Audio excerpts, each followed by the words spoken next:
Jean-Michel Golinski et c'est Lucie Barbarin qui vous accompagne pour 3 nouvelles heures d'infos. Bonsoir Lucie. Bonsoir Bernard et bienvenue dans le 17-20 avec ce soir le coronavirus qui se répand. Quelques morts en Iran. En Italie, plusieurs pays décident par conséquent de fermer leurs frontières. Par précaution, la France doit-elle faire de même ? La France est-elle vraiment prête à faire face à une épidémie ?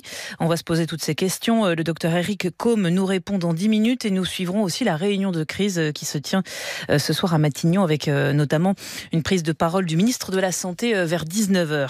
Au menu également de ce 17-20, la politique et la menace du 49.3 pour faire passer en force la réforme des retraites. Un député de la majorité y est farouchement opposé, c'est Jean-François Césarini et il sera notre invité tout à l'heure à 18h40. Voilà pour une petite partie de votre programme. Bel après-midi sur France Info, il est 17h.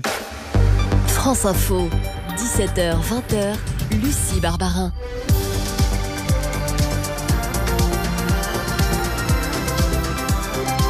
L'info, Frédéric Beniada, bonsoir. Bonsoir. Et l'inquiétude face à l'épidémie de coronavirus en Italie. Le cap des 100 contaminés atteint, le gouvernement prend des mesures drastiques. 11 villes du nord du pays ont été placées en quarantaine. En France, pas de nouveaux cas, mais un ministre de la Santé très alarmiste. Le passage en force avec le 49.3 va devenir inévitable sur la réforme des retraites. Le propos est du député de la Creuse, Jean-Baptiste Moreau. La majorité accuse la gauche de l'y emmener par l'obstruction. Et puis 2 Français sur le podium aujourd'hui des championnats du monde de biathlon en Italie.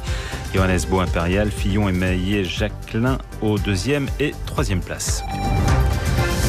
La France se prépare à une possible épidémie de coronavirus. C'est